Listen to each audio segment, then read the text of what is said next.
नमस्कार, मी दीपाली जाधव. ज्ञानसागर या आपल्या यूट्यूब चॅनलवर तुम्हा सर्वांचे पुन्हा एकदा खूप खूप स्वागत. प्रत्येक इयत्तेमधील भूगोल विषय आपण वस्तुनिष्ठ स्वरूपात अभ्यासत आहोत. चला तर मग सुरुवात करूयात. इयत्ता 10वी विषय भूगोल, पाठ क्रमांक 1, क्षेत्रभेट. एखाद्या प्रदेशाला किंवा क्षेत्राला भेट दिल्यानंतर क्षेत्रभेटीचा अहवाल तयार करणे गरजेचे असते. अहवालामध्ये क्षेत्रभेटीचा हेतू लिहिणे आवश्यक असते. उदाहरणार्थ, झोपडपट्टीविषयी प्रत्यक्ष भेटीतून अभ्यास करणे, माहिती मिळवणे, तसेच कारखान्याविषयी माहिती मिळवणे इत्यादी. क्षेत्रभेटीद्वारे संकलित केलेली माहिती मुद्देसूद स्वरूपात लिहिणे. इथे मी धारावी झोपडपट्टीविषयी मुद्देसूद स्वरूपात माहिती दिली आहे. इयत्ता 10वीचे विद्यार्थी या माहितीचा उपयोग एक प्रभावी अहवाल लेखन करण्यासाठी करू शकतात. बघूयात. स्थान. जगातील सर्वात मोठ्या झोपडपट्ट्यांपैकी एक धारावी मुंबई शहराच्या मध्यभागी स्थित आहे. लोकसंख्या. धारावी झोपडपट्टीची लोकसंख्या सुमारे 10 लाख इतकी आहे. वर्षानुवर्ष मुंबईत राहणाऱ्यांसाठी धारावी झोपडपट्टी एक स्वस्त पर्याय आहे. मूळ स्वरूप.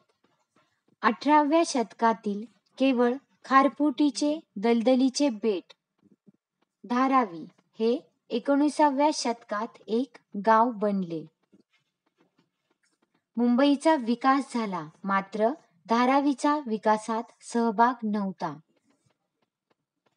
मुंबईत नोकरीच्या शोधात असलेले ग्रामीण स्थलांतरित धारावी झोपडपट्टीत स्थायिक झाले. वाहतुकीच्या सुविधा. मुंबई शहराच्या कोणत्याही भागातून धारावी झोपडपट्टीत पोहोचण्यासाठी कॅब, ऑटो आणि इतर वाहतुकीचे मार्ग मिळू शकतात. मुंबई लोकल ट्रेन हा उत्तम पर्याय आहे. क्षेत्रफळ. धारावीचे क्षेत्रफळ सुमारे 210 हेक्टर इतके आहे. समस्या. घरांची गर्दी, सांडपाणी वाहून जाण्यास वाव नाही, उघडी गटारे, विविध अवैध उद्योग किंवा व्यवसाय. कारखान्यास भेट देण्यासाठी प्रश्नावली तयार करणे आवश्यक असते. पुढील प्रमाणे.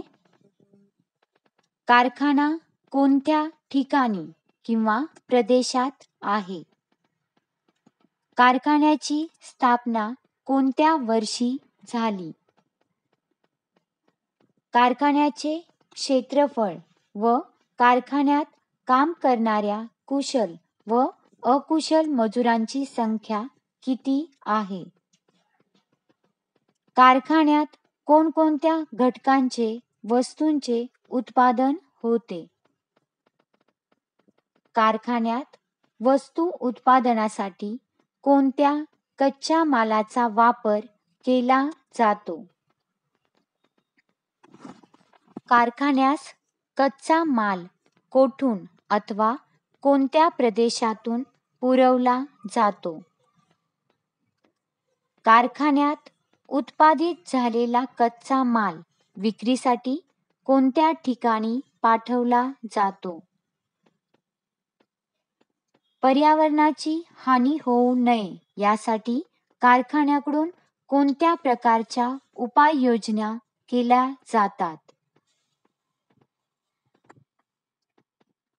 क्षेत्रभेटी दरम्यान कचऱ्याचे व्यवस्थापन करणे गरजेचे असते. ते पुढील प्रमाणे. क्षेत्रात पडलेला कचरा संकलित करण्यासाठी मोठ्या पिशव्या बरोबर नेणे.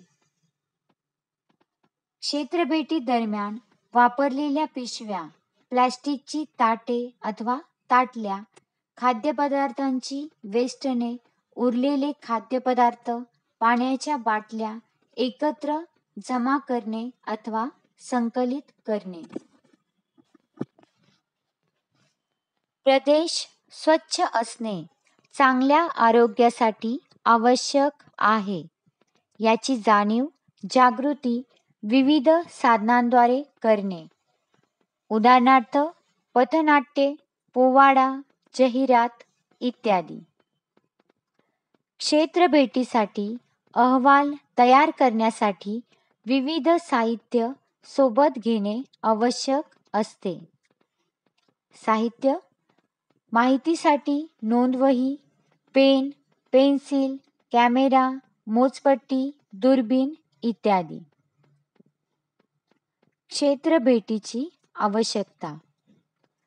क्षेत्रभेटीद्वारे क्षेत्रभेटीसाठी निवडलेल्या क्षेत्रातील, प्रदेशातील सामाजिक, आर्थिक, सांस्कृतिक परिस्थितीचा अभ्यास करता येतो.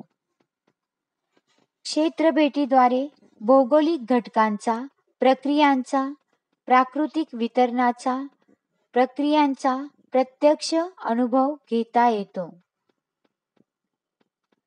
क्षेत्रभेटीद्वारे मानव व पर्यावरण यातील सहसंबंध जाणून घेणे शक्य होते. संपूर्ण व्हिडिओ पाहिल्याबद्दल तुम्हा सर्वांचे मनापासून आभार. व्हिडिओ आवडला असल्यास लाईक करा, शेअर करा आणि असेच नवनवीन व्हिडिओ पाहण्यासाठी सबस्क्राईब नक्की करा.